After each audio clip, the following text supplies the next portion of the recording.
വളരെ പ്രധാനപ്പെട്ട നമ്മുടെ സഹോദരങ്ങൾ പലരും ഇന്നലെയും മെനയാന്നുമൊക്കെ മരിച്ചുപോയിട്ടുണ്ട്. അവർക്ക് വേണ്ടി മയ്യത്ത് നിസ്കരിക്കുകയും പ്രാർത്ഥന നടത്തുകയും ചെയ്യേണ്ടതുണ്ട്. ഇന്നലെ നമ്മോട് വിട പറഞ്ഞ മുഹമ്മദ് ബുസ്താനി, അള്ളാഹു അദ്ദേഹത്തിൻ്റെ എല്ലാ ദോഷങ്ങളും പുറത്തു കൊടുക്കട്ടെ, ഖബറിടം വിശാലമാക്കി കൊടുക്കട്ടെ. നമ്മുടെ ഈ പ്രസ്ഥാനത്തിൻ്റെ കൂടെ ഏറെക്കാലം പ്രവർത്തിച്ച മർക്കസ് നോളജ് സിറ്റിയുമായി ബന്ധപ്പെട്ട് തന്നെ മർക്കസ് ഫാം മസ്റ എന്ന് പറയുന്ന ഒരു എൻറ്റിറ്റിയെ ഡെവലപ്പ് ചെയ്യുന്നത് തന്നെ അദ്ദേഹമായിരുന്നു. അതിൻ്റെ പേരുണ്ടാക്കിയതും ലോഗോ ഉണ്ടാക്കിയതും അതിനുവേണ്ടി യൂണിവേഴ്സിറ്റികളിലും ഫാം ഓഫീസുകളിലും മന്ത്രാലയങ്ങളിലുമൊക്കെ പലയിടത്തായി പലപ്പോഴും സഞ്ചരിച്ച് പഠിച്ച് അതിൻ്റെ ഫോർമേഷൻ നടത്തിയത് മുഹമ്മദ് ബുസ്താനിയായിരുന്നു. അദ്ദേഹം തോട്ടത്തിൽ മുഹമ്മദാണ്. ഇപ്പോൾ തോട്ടം എന്ന അർത്ഥത്തിൽ ബുസ്താൻ. അദ്ദേഹം പിന്നെ ആ ജോലിയിലേക്ക് തന്നെ വരികയും ചെയ്തപ്പോൾ ബുസ്താനി എന്ന പേരിൽ അറിയപ്പെട്ടു.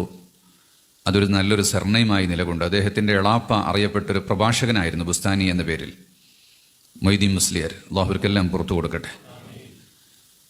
ആദ്യകാലത്ത് വിദ്യാഭ്യാസ പ്രവർത്തനങ്ങളുമായി കോളേജ് അധ്യാപനവും മറ്റുമായി നടന്ന് പിന്നീട് വേറെ ചില സാമൂഹിക പ്രവർത്തനങ്ങളിൽ ഏർപ്പെട്ട് അതിനുശേഷം കുറ്റ്യാടി ഭാഗത്ത് പുസ്തക കച്ചവടവുമായി പിന്നീടാണ് അദ്ദേഹം മർക്കസിൻ്റെ IAME ഉത്തരവാദിത്വം ഏറ്റെടുത്ത് പ്രവർത്തിക്കുന്നത്. കേരളത്തിലെ ഇന്ന് 300-ലധികം സ്കൂളുകളുള്ള IAME അതിൻ്റെ പ്രധാന കോർഡിനേറ്ററായി അദ്ദേഹം ഏറെക്കാലം കോഴിക്കോട്ട് പ്രവർത്തിക്കുകയും പിന്നെ ഏതാനും വർഷങ്ങൾ ഡൽഹിയിലെ നമ്മുടെ ഓഫീസിൽ ഇസ്ലാമിക വിദ്യാഭ്യാസ ബോർഡിൻ്റെയും ഡൽഹി മർക്കസിൻ്റെയും അതുമായി ബന്ധപ്പെട്ട് ഡൽഹിയിലെ എംബസികളിലും മന്ത്രാലയങ്ങളിലും മറ്റുമൊക്കെ ബന്ധങ്ങൾ സ്ഥാപിക്കുന്നതിലൊക്കെ അദ്ദേഹം വളരെ കൂടുതൽ അധ്വാനിച്ചിട്ടുണ്ടായിരുന്നു. പിന്നീടാണ് അദ്ദേഹം ഫാമിൻ്റെ സിസ്റ്റത്തിലേക്ക് വരുന്നത്. അതിനുശേഷം ജീക്കിൻ എന്ന് പറഞ്ഞൊരു കച്ചവട ശൃംഖലയുടെ ആളായിട്ട് പ്രവർത്തിച്ചുകൊണ്ടിരിക്കുകയായിരുന്നു. ഇന്നലെ അദ്ദേഹത്തിൻ്റെ ആത്മീയ ഗുരുവിൻ്റെ വാർഷികത്തിൻ്റെ ആണ്ടിൻ്റെ ഉറൂസിൻ്റെ മജ്ലിസിൽ വെച്ചാണ് മരിക്കുന്നത്. അതിൽ അദ്ദേഹത്തിൻ്റെ ഒരു ആത്മീയതയുടെ ഖബൂലിയത്തിൻ്റെ ഒരു അടയാളം കൂടെ നമുക്ക് കാണാൻ സാധിക്കും. ധാരാളമായി ദിക്ർ ചൊല്ലുന്ന ദാക്കിറായിരുന്നു. ഖാദിരിയ ത്വരീഖത്തിൻ്റെയും ബർസാനിയത്തിൻ്റെയും ഒക്കെ ദിക്റുകൾ പതിവാക്കി കൊണ്ടു നടക്കുന്ന, യാതൊരു വിട്ടുവീഴ്ചയുമില്ലാതെ അത് ജീവിതത്തിൽ പകർത്തി ആ സമയങ്ങളിൽ മിണ്ടാതെ ദിക്റിൽ മാത്രം ഒതുങ്ങിക്കഴിയുന്ന ഒരു സാധാരണക്കാരനായ നല്ലൊരു മനുഷ്യനായിരുന്നു അദ്ദേഹം. കമാലുദ്ദീൻ ഉമറുൽ ഖാദിരി ഖദ്ദസല്ലാഹു സിർറഹു കേരളത്തിലെ ഖാദിരിയ ത്വരീഖത്തിൻ്റെ പ്രചാരണ രംഗത്ത് ഏറ്റവും കൂടുതൽ പ്രവർത്തിച്ച വലിയ ആത്മീയ ഗുരുവായിരുന്നു. അവരുടെ ഗുരുവര്യർ ഷെയ്ഖ് സിറാജുദ്ദീൻ ഷെയ്ഖ് ഐലക്കാട്, ആ പരമ്പരയിലെ ഷെയ്ഖ് അഹമ്മദ് ജലാലുദ്ദീൻ അൽ ബുഖാരി തങ്ങൾ വരെ നീണ്ടു നിൽക്കുന്ന പരമ്പരകൾ, അതിനുശേഷം അറബ് രാജ്യങ്ങളിലുള്ള മഹാന്മാർ, ആ പരമ്പരയിലുള്ള മഹത്വത്തിലൂടെ കേരളത്തിൽ എഴുത്തച്ഛൻ കണ്ടി തറവാട്ടിൽ നിന്ന് അവർ തൃശ്ശൂർ ജില്ലയിലെ പഴുന്നാനയിലും അതുപോലെ കൊല്ലം ജില്ലയിലും പലയിടങ്ങളിലായി ആ സഹോദരന്മാരും അവരുടെ ശിഷ്യന്മാരുമായി ഖാദിരിയത്തിൻ്റെ വലിയൊരു ശൃംഖല പരന്നു കിടക്കുന്നുണ്ട്. അതിലൊരു അംഗമായി ചേർന്നുകൊണ്ട് പതിവ് തെറ്റാതെ പോന്നിരുന്ന ഒരു വ്യക്തിയായിരുന്നു. അപ്പോൾ ഇന്നലെ ആ ഷെയ്ഖിൻ്റെ ആണ്ടിൻ്റെ സമയത്ത് എനിക്ക് തോന്നുന്നു അവിടെ ഭക്ഷണം സപ്ലൈ ചെയ്യുന്നിടത്തോ മറ്റെന്തോ വിഷയത്തിൽ അദ്ദേഹം എൻഗേജ് ആയിരുന്നു. ഞാനിന്നലെ ആ നേർച്ചയ്ക്ക് പോയി അവിടെ നിന്ന് ഇറങ്ങി വഴിയിലൊരു 15 മിനിറ്റോ അരമണിക്കൂറോ ആയ സമയത്താണ് പെട്ടെന്ന് ഈ വാർത്ത കേൾക്കുന്നത്. അദ്ദേഹം അവിടെ പെട്ടെന്ന് കുഴഞ്ഞു വീണു, മരിച്ചു എന്ന്. അള്ളാഹു അതൊരു ഖബൂലിയത്തുള്ള മരണമായിട്ട് മാറ്റട്ടെ. അള്ളാഹു താല എല്ലാ ദോഷങ്ങളും പുറത്തു കൊടുക്കട്ടെ. ഇടപാടുകളും മറ്റൊക്കെ ഒരുപാട് നടത്തിയിട്ടുള്ള ആളാണ്. അതിലൊക്കെ എന്തെങ്കിലും വീഴ്ചകളുണ്ടെങ്കിൽ എല്ലാം അള്ളാഹു താല പുറത്തു കൊടുക്കട്ടെ. ആ കുടുംബത്തിന് അള്ളാഹു താല സമ്പൂർണ്ണമായ സംരക്ഷണം നൽകട്ടെ. ഒരു വീട് പോലും സ്വന്തമായിട്ട് ഉണ്ടാക്കിയിട്ടില്ല, ചെറിയ മക്കളുണ്ട്, ഒരുപാട് ബാധ്യതകളുണ്ട്. അള്ളാഹു അവർക്കെല്ലാം നല്ല രക്ഷയും സമാധാനവും നൽകട്ടെ എന്ന് പ്രാർത്ഥിക്കുകയാണ്. അതുപോലെ തന്നെ നമ്മുടെ സ്ഥാപനത്തിൽ സമീപകാലത്ത് ജോലി ചെയ്തിരുന്ന മുസ്തഫ എന്ന് പറയുന്ന ഒരു കൊച്ചു ചെറുപ്പക്കാരൻ ഇവിടെ ജോലിയിൽ നിന്ന് വിരമിച്ച് ഗൾഫ് പോയി വന്ന് ചെറിയൊരു ഇടവേളയിൽ വീട്ടിൽ നിന്ന് പെരുന്നാൾ പിറ്റേന്ന് വീട്ടിൽ വരാന്തയിൽ ഭക്ഷണമൊക്കെ കഴിച്ച് വർത്താനം പറഞ്ഞു വരാന്തയിൽ കസേരയിൽ ഇങ്ങനെ ഇരിക്കുമ്പോൾ വർത്താൻ പറഞ്ഞുകൊണ്ടിരിക്കുന്നതിൻ്റെ ഇടയ്ക്ക് പെട്ടെന്ന് വേക്കോട്ട് ചാഞ്ഞു വീഴുകയും മരണപ്പെടുകയും ചെയ്തു. 23 വയസ്സ്. ബുസ്താനിക്ക് ഒരു 58 വയസ്സുണ്ടാവും. അതേ ദിവസം തന്നെ മറ്റൊരാൾ മരണപ്പെട്ടു. അദ്ദേഹത്തിന് 107 വയസ്സ്. അർമാൻകുട്ടി മുസ്ലിയാർ മടവൂരിൽ. നമ്മൾ ഇവിടെ നിന്ന് കൊണ്ടുവരണം, പ്രായം കൂടിയ ആൾ എന്നുള്ള നിലയ്ക്ക് ഇവിടെ കൊണ്ടുവരണമെന്ന് എത്രയോ അങ്ങനെയൊക്കെ ഒരു വെള്ളത്തിൻ്റെ അടുത്ത് ഇങ്ങനെ പലപ്പോഴും ആഗ്രഹിച്ചു. ഒരിക്കൽ നിശ്ചയിച്ചപ്പോൾ അദ്ദേഹത്തിന് ചെറിയ അസുഖം വന്നു.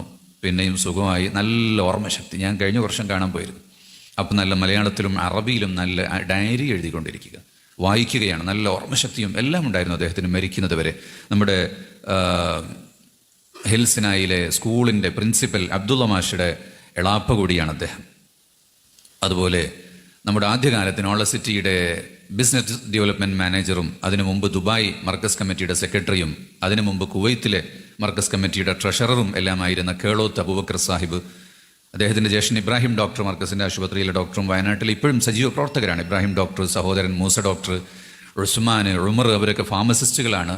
അതുപോലെ ഇബ്രാഹിം ഡോക്ടറുടെ മകൻ മുഹമ്മദ് സമീർ, അവരെല്ലാം നമ്മൾക്ക് സജീവമായി ഇപ്പോഴും പ്രവർത്തിച്ചുകൊണ്ടിരിക്കുന്നത്. ഒരുപാട് മസ്ജിദുകൾ ഉണ്ടാക്കിയും മദ്രസ ഉണ്ടാക്കിയും ഒക്കെ പ്രവർത്തിച്ചുകൊണ്ടിരിക്കുന്നവരാണ്. അവരുടെ പിതാവ് കുഞ്ഞാവുള്ള ഹാജി ഇതുപോലെ വലിയ വലിയ ആലിമീങ്ങളും മശായിഖന്മാരുമായിട്ട് അടുത്ത ബന്ധം സ്ഥാപിച്ച് അവരുടെ ദർസിലൊക്കെ പോയിട്ട് ഒരു ദിവസം 2 ദിവസമൊക്കെ താമസിച്ച് അങ്ങനെ ഒരു വലിയ സുഹബത്ത് കൊണ്ട് നടന്ന ഒരാളായിരുന്നു കുഞ്ഞാവുള്ള ഹാജി. അദ്ദേഹം ഏതാനും വർഷമായിട്ട് മരണപ്പെട്ടു. അദ്ദേഹത്തിൻ്റെ ഭാര്യ മെനിയാന്ന് മരണപ്പെട്ടു. അള്ളാഹു അവർക്കും മഗ്ഫിറത്ത് നൽകട്ടെ. അതേപ്രകാരം പുത്തൂരിലെ നമ്മുടെ സജീവ പ്രവർത്തകൻ ഇബ്രാഹിം ഹാജിയുടെ ഉമ്മ ഈ പെരുന്നാളിൻ്റെ പിറ്റേ ദിവസമാണ് മരണപ്പെട്ടത്. അങ്ങനെ ഒരുപാട് ആളുകൾ മരണപ്പെട്ടതുപോലെ വളരെ പ്രധാനപ്പെട്ട നമ്മുടെ സയ്യിദ് അബൂബക്കർ ജിഫ്രി തങ്ങൾ, കോഴിക്കോട് മാളിയക്കൽ ഫضൽ പൂക്കോയ തങ്ങൾ, മർക്കസിൻ്റെ പ്രസിഡൻ്റായിരുന്ന സയ്യിദ് ഫضൽ പൂക്കോയ തങ്ങൾ അവരുടെ ജാമാതാവ് നിയാസ് തങ്ങളുടെ പിതാവ് അബൂബക്കർ ജിഫ്രി, അദ്ദേഹം കുവൈത്തിൽ ഏറെക്കാലം ജോലി ചെയ്തിരുന്നു. പിന്നെ വന്ന് മർക്കസിലെ സീസണൽ ഓഡിറ്ററായിട്ടൊക്കെ പലപ്പോഴും സേവനം ചെയ്തിട്ടുള്ള കോഴിക്കോട്ടെ നമ്മുടെ ഒരു കാര്യമായ ഒരു പ്രവർത്തകൻ കൂടിയായിരുന്നു അദ്ദേഹവും. അതുപോലെ ഈ സീസണിൽ ധാരാളം ആളുകൾ മരിച്ചിട്ടുണ്ട്. അവർക്കെല്ലാം അള്ളാഹു മഗ്ഫിറത്ത് നൽകട്ടെ. ഇങ്ങനെ പ്രായത്തിന് കണക്കില്ല. 100 കഴിഞ്ഞവരും സ്റ്റാറായി ജീവിക്കുന്നവരുണ്ട്, കൊച്ചുപ്രായത്തിൽ മരിച്ചു പോകുന്നവരുണ്ട്. പിന്നെ പറഞ്ഞും ബോധ്യപ്പെടുത്തിയിട്ടൊന്നും മരിക്കാൻ അവസരമില്ല. സൂക്കേടായി കിടക്കുമ്പോൾ പറഞ്ഞ് കാര്യങ്ങളെ ഏൽപ്പിച്ച് അങ്ങനെ മരിക്കുന്നവരുണ്ട്.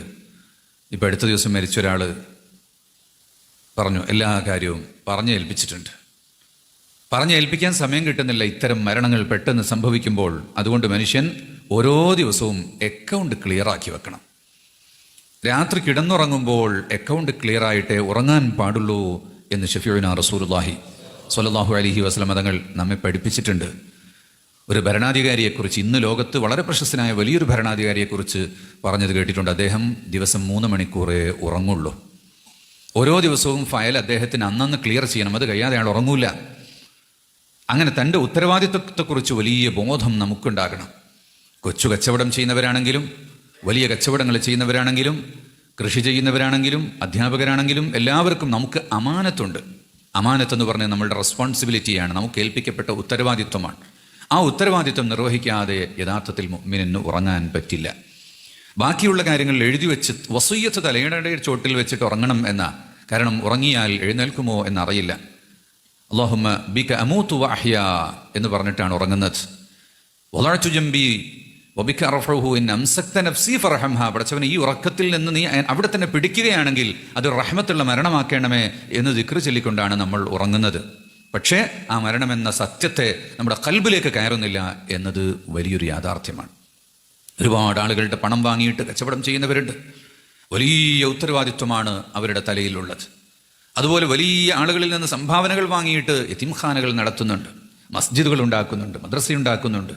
ഇതിലെല്ലാം നമുക്ക് ഉത്തരവാദിത്വമുണ്ട്. പഞ്ചായത്തിൻ്റെ മെമ്പർമാരുണ്ട്, പഞ്ചായത്ത് പ്രസിഡന്റുമാരുണ്ട്, MLA-മാരുണ്ട്, മന്ത്രിമാരുണ്ട്. എല്ലാവർക്കും എന്താണോ ഏറ്റെടുത്തിരിക്കുന്ന ഉത്തരവാദിത്വം എന്നത് വളരെ വലിയ കാര്യമാണ്. അതുകൊണ്ട് അക്കൗണ്ട് ക്ലിയർ ആവാതെ, അഥവാ നമ്മൾ പോകുന്ന പോക്കിൽ മരിച്ചു വീണാലും കൂടെയുള്ള ഒരാൾക്ക് കൃത്യമായി ഇയാൾക്ക് ഇത്ര എമൗണ്ട് കടമുണ്ട്, ഇയാൾക്ക് ഇന്ന പ്രോപ്പർട്ടി ഉണ്ട്, അതുകൊണ്ട് ഇത് വീട്ടാൻ കഴിയും എന്നൊക്കെയുള്ള കൃത്യമായ ഒരു വിവരം ആർക്കെങ്കിലും ഒരാൾക്ക് കൈമാറാതെ ഉള്ള ഒരവസ്ഥ നമുക്കാർക്കും ഉണ്ടായിക്കൂടാ. ഏത് സമയത്ത് മരിക്കും എന്നറിയില്ല. നല്ലൊരു മരണം അള്ളാഹു നമുക്കെല്ലാം തരട്ടെ. ഒരല്പം അസുഖമായി കിടന്ന് മരണത്തെ ഒന്ന് ഓർത്ത് അള്ളാഹുവിലേക്ക് മടങ്ങി തൗബ ചെയ്ത് കാര്യങ്ങളൊക്കെ ഏൽപ്പിച്ച് വസിയ്യത്ത് ചെയ്ത് റാഹത്തായി മരിക്കുന്ന ഒരു മരണം, അങ്ങനെയുള്ള ഒരു മരണം അള്ളാഹു നമുക്കെല്ലാം തരട്ടെ. പെട്ടെന്നുള്ള മരണത്തെ തൊട്ട് അള്ളാഹു നമ്മെ കാത്തുരക്ഷിക്കട്ടെ. റമദാൻ 27 പള്ളിയിൽ വെച്ച് നിസ്കാരത്തിൽ മരിച്ച ആളുകളുണ്ട്. റാത്തീബ് ചൊല്ലിക്കൊണ്ടിരിക്കുമ്പോൾ ജലാലിയ റാത്തീബ് പതിവായി ചൊല്ലുന്ന നരിക്കോട് ഉസ്താദ്, അദ്ദേഹം ജലാലിയ റാത്തീബിൻ്റെ ആണ്ടിൻ്റെ ദിവസം ആ സദസ്സിൽ വെച്ചാണ് മരിക്കുന്നത്.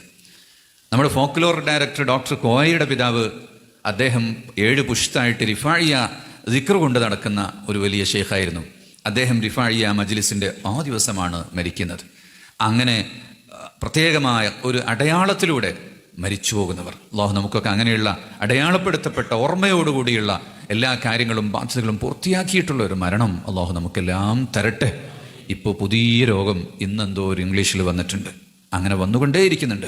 അള്ളാഹു നമ്മെ കാത്തുരക്ഷിക്കട്ടെ. റഹ്മുറാഹിമീനായ റബ്ബേ, ഞങ്ങളുടെ എല്ലാ ദോഷങ്ങളും നീ പൊറുക്കണം റഹ്മാനെ. പാപികളാണ് റബ്ബേ, ദോഷികളാണ് റബ്ബേ, ഞങ്ങളുടെ എല്ലാ ദോഷങ്ങളും നീ പൊറുക്കണം റഹ്മാനെ. മുഅ്മിനീങ്ങളിൽ ഞങ്ങളെ നീ ഒരുമിച്ച് കൂട്ടണം റഹ്മാനെ.